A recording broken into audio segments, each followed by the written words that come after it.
These are the 7 things I wish someone had told me before I ever moved to Las Vegas. 10 years of hard-earned experience packed into a video that's less than 20 minutes long. You, like most tourists who come here, probably think Las Vegas is all fun, flashing lights and quick wins, right? But the truth is, most people lose money long before they ever touch a slot machine. What you've heard about Vegas, it's only half the story. Vegas doesn't take your money at the tables. It takes it from the little things you never notice. So today, I'm breaking it all down, from hidden restaurant fees you should know about to the biggest time wasters on the Strip, and even one mistake that could ruin your entire trip. And trust me, you'll want to stick around for number 7, because that's the one mistake that can cost you hundreds of dollars, even if you've done everything else right. You think booking a room right across from the Bellagio guarantees a perfect fountain view, right? Well, not this time. One of the most iconic attractions in all of Las Vegas is now completely hidden behind construction walls and Formula One barricades. This is one of those Vegas surprises that can really mess up your trip if you don't plan ahead. Before booking any hotel here, you should always check what's actually happening around the property. Events, construction, even road closures. Las Vegas is known as the city that never sleeps, both for its entertainment and its constant construction. Renovations, massive events, and lane blockages keep reshaping the Strip, making sure it's never quiet, day or night. And speaking of surprises, noise can be another one you won't see coming. If you're planning to stay downtown near Fremont Street, pay close attention to where your room is located inside the hotel. Walking through Fremont is amazing, but if your room faces it or sits nearby, you'll be treated to a live concert every single night, whether you want it or not. On top of that, booking websites never show construction schedules. They don't tell you which rooms face the pool parties, and they certainly don't mention elevator noise. But the music outside isn't the only thing to watch out for. Some guests who stayed at the downtown Grand said the room next door had dogs, and those dogs ended up becoming part of their vacation in the most ridiculous way possible. And here's what most people don't know. Even if your view is gone and your nights are sleepless, you'll still pay the full resort fee, sometimes plus a hidden CNF fee quietly added to your bill. So, to keep your vacation from falling apart, plan ahead. Or at least remember this: local information matters more than you think. Always check if there's construction happening around the hotel you want to book. And even if you're too lazy to do that, it's fine. Just make sure you spend a few minutes making one quick phone call before booking. It may sound small, but it can save you a lot, in both time and money. For example, ask, is there any construction nearby? Does this room face a busy road, the fountains, or the pool? Do you have quiet floors or pet-free areas? And can that request be noted in my reservation? The good news is that front desk staff can often move you to quieter floors for free, especially if you're polite about it. And here's a little insider secret most people won't tell you.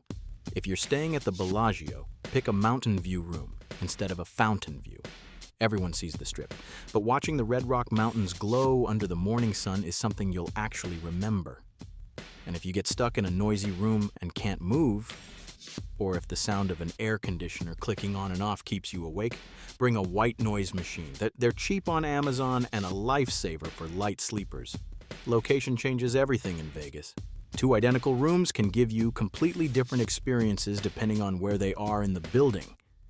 In Vegas, the price you see isn't the price you pay, unless you ask first. Don't let booking websites fool you into thinking they're all the same. If you've seen my video, Don't Visit Las Vegas until you know these 7 shocking truths, you'll remember I talked about the insane prices of food and drinks. And the next part is going to be even more valuable because I'll show you exactly how to save a serious amount of money on that. You've probably heard people joke that everything in Vegas costs more, but until you order a simple beer on the Strip, you don't really know what more means. The truth is, the moment you sit down at a casino bar, you're already paying for the atmosphere, the music, and the illusion of luxury. Most visitors never question it. They hand over a $20 bill for a drink that cost 1/3 of that just a few steps away. I've lived here long enough to know this trap by heart. I once bought a Corona at a casino bar for $18.41. Just 30 feet away, the same beer at a souvenir shop was $12.41. And if you walk a few more minutes to a CVS, it's only $3.99. That's not inflation. That's strategy. What most tourists don't realize is that casinos are built exactly for this. Vegas knows most people won't leave the gaming floor, so prices inside are set like a trap. The closer you are to the slot machines, the higher the markup. Even worse, they know how to take advantage of your convenience, the heat, and the exhaustion after walking the strip all day. This city doesn't just sell you fun, it sells you convenience. And here, convenience is the most expensive luxury you can buy. You can find cheap beers at Jaw Burritos, but here's what you should really do if you want to play it smart like a local. You'll find CVS, Walgreens, Albertsons, or Target all along the strip. Stop by and stock up on bottled water, snacks, or a pack of beer before heading back to your room. And here's another small but powerful tip. If you can, choose a room with a small kitchenette. Making your own morning coffee while watching the sunrise will remind you what truly matters, especially when you know a single cup at the Venetian can cost $35. Another easy way to save is to carry a reusable water bottle under 1 liter. Most hotels and food courts in the city will let you refill it for free. It's clean, cold, and saves more than you think.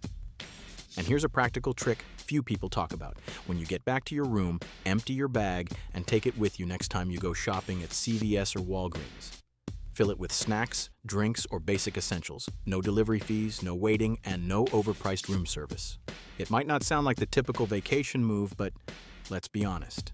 Beyond taking a few days off to relax, you're also preparing financially for a trip that isn't cheap, right? Saving on these small things will spare you the frustration of realizing you've been caught in the daily traps that Vegas legally sets for tourists. Saving wisely doesn't make your trip cheaper. It makes it more worthwhile. In Vegas, convenience is a luxury tax disguised as comfort. The less you move, the more you pay.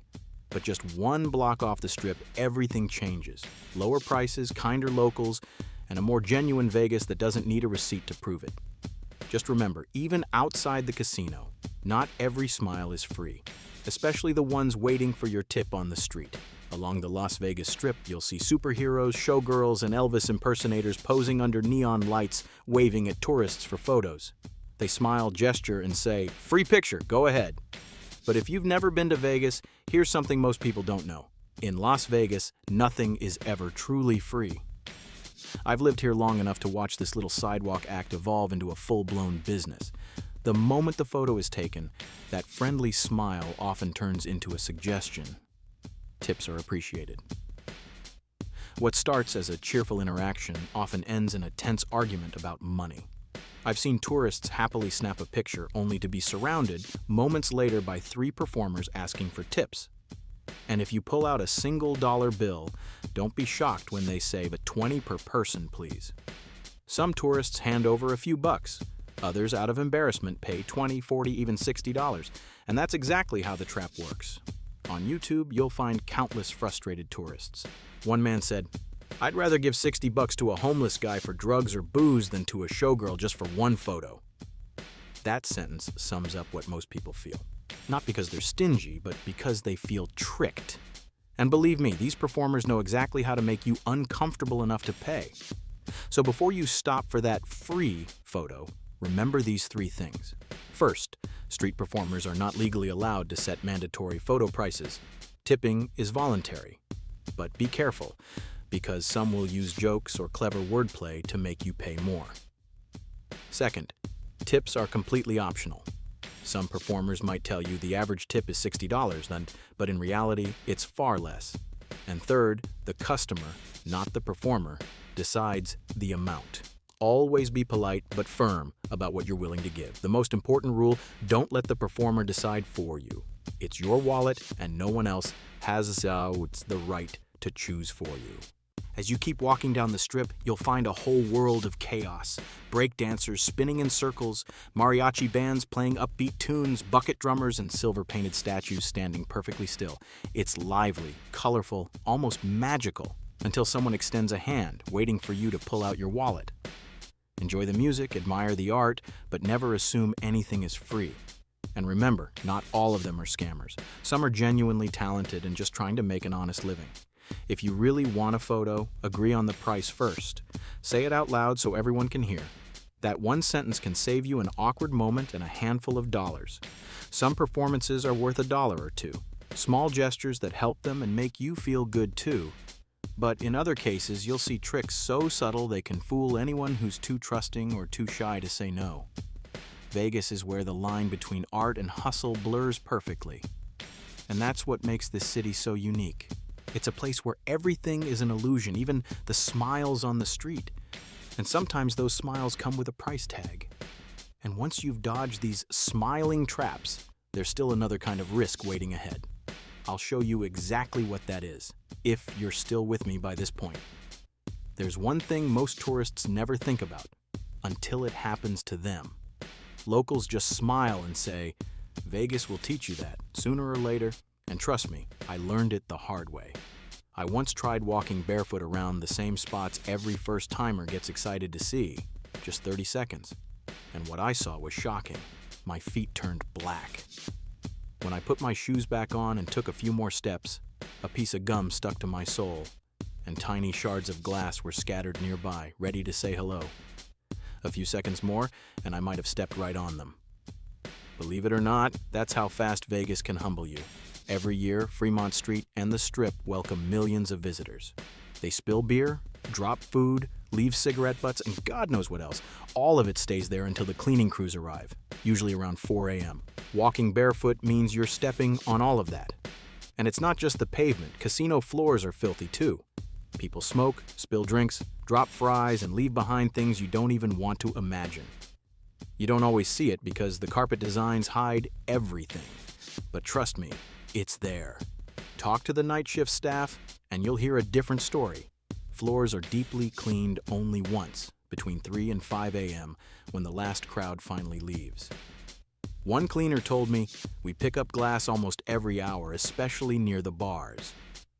Another recalled a guest walking barefoot after a pool party, stepping on glass and needing first aid right on the spot. Every summer, I see people leaving casinos with their heels in hand, walking barefoot down the Strip like it's some symbol of freedom. But ask yourself, what kind of freedom ends with blood, blisters, and bacteria? And the danger doesn't stop there. Walking barefoot in your hotel room isn't much safer. The carpet may look new, but it holds dead skin cells and traces of hundreds of guests before you. Locals know this. Well, we never walk barefoot, not even to the vending machine. So what should you do? It's easier than you think. Always keep something between your skin and the floor. Even thin flip-flops are better than nothing. Just a few steps on a casino floor can give you more than a hangover. Closed shoes or thick sandals can save you a trip to the medic. Inside your room, let your feet rest, but never trust the carpet. Use indoor slippers and avoid placing food or drinks on the fabric surface. After pool parties, wash your feet, dry them, and check for small cuts. Sometimes one tiny scratch can turn a fun night into a medical bill. A little caution goes a long way, because what you can see isn't nearly as bad as what Vegas hides. Billions of bacteria beneath those carpets. In this city, one small habit can draw the line between a night to remember and a story you'll wish you could forget. Vegas shines at night because someone is cleaning it at dawn.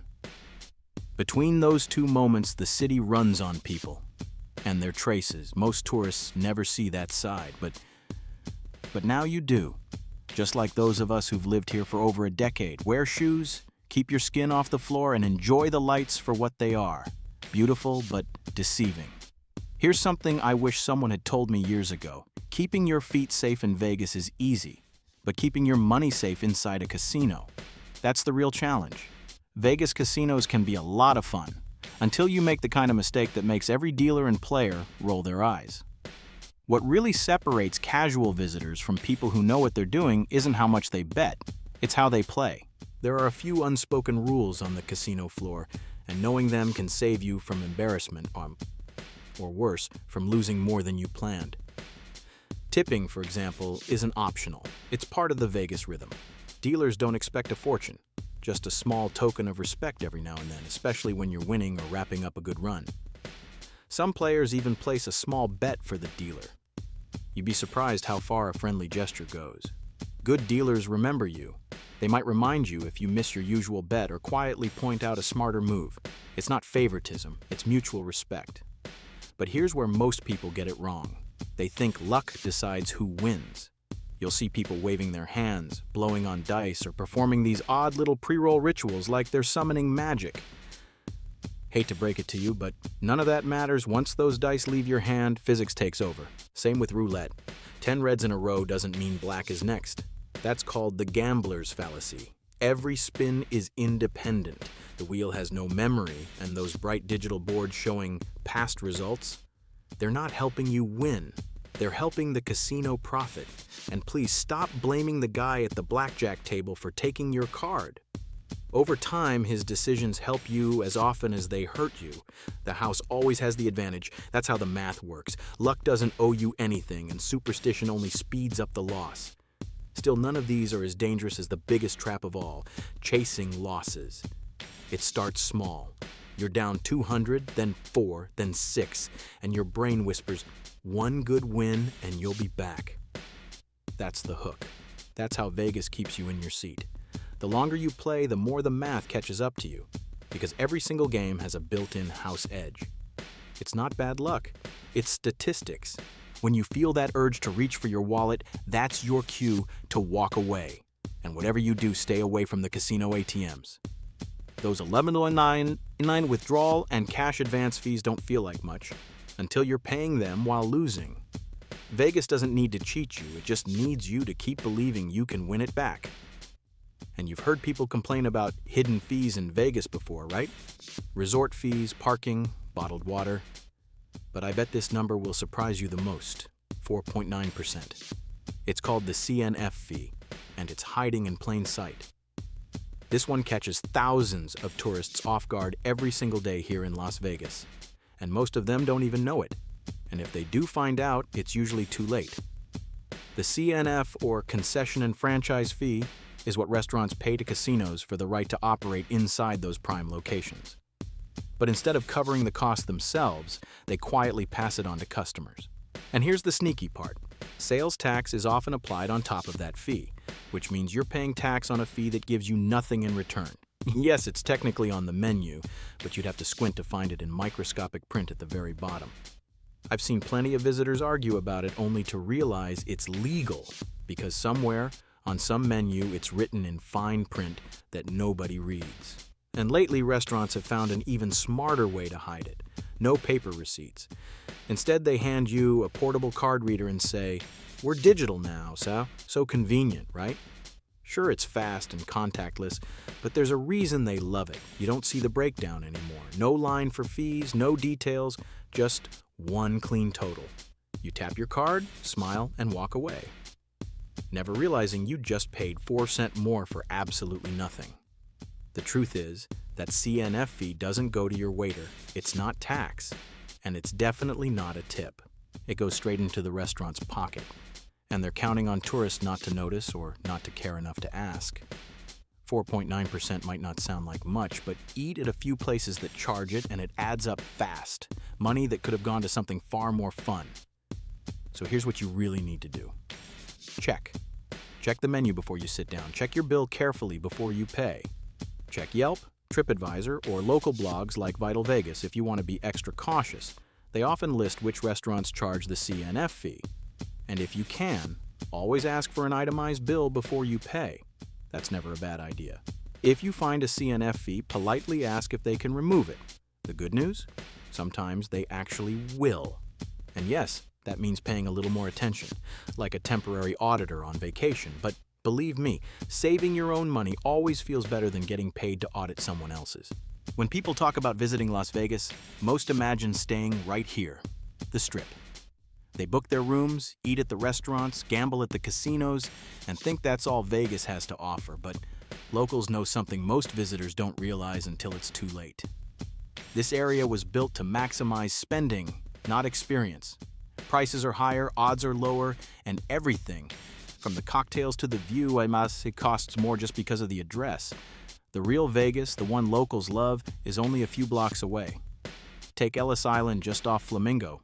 $5 blackjack with 3-2 odds, $5 craps, cheap drinks, and dealers who actually remember your name.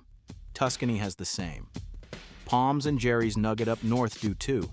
Even downtown at the Grand, you'll find $5 tables for craps and roulette. And at the Plaza, roulette starts at 10 during the day and 25 at night. Better odds, better energy. Step away from the Strip and you'll find casinos like Red Rock, Green Valley Ranch, Circa, and South Point, all offering great restaurants, shows, pools, spas, and gaming without the inflated price tag. And beyond that, that's where you find the Vegas most tourists never see. Just 20 minutes away, the Red Rock Canyon glows red and gold at sunset, with hiking trails, rock climbing, and horseback rides through the desert. For a bit of history, you've got the Hoover Dam, the Neon Museum, and the Mob Museum, all snapshots of the city's story. Boulder City's Minway Park lets you walk right up to bighorn sheep grazing freely in the desert. And if you're here in summer, head up Mount Charleston. The air is 20 to 30 degrees cooler, and the mountain breeze reminds you that Nevada is more than neon. That's the real Las Vegas, the one built on people, not profit. Don't limit yourself to the Strip. The casinos on the Strip want you to believe it's the only place worth staying, because that's where they make their money. But just 10 minutes in any direction, you'll find better tables, better food, lower prices, and experiences you'll actually remember. Sometimes, all it takes to find the real Vegas is one left turn off the main road. After 7 parts, you start to see a pattern. Vegas doesn't just charge you for what you buy, it charges you for what you don't notice. The resort fees, the CNF charges, the overpriced drinks, even the noise from your hotel room.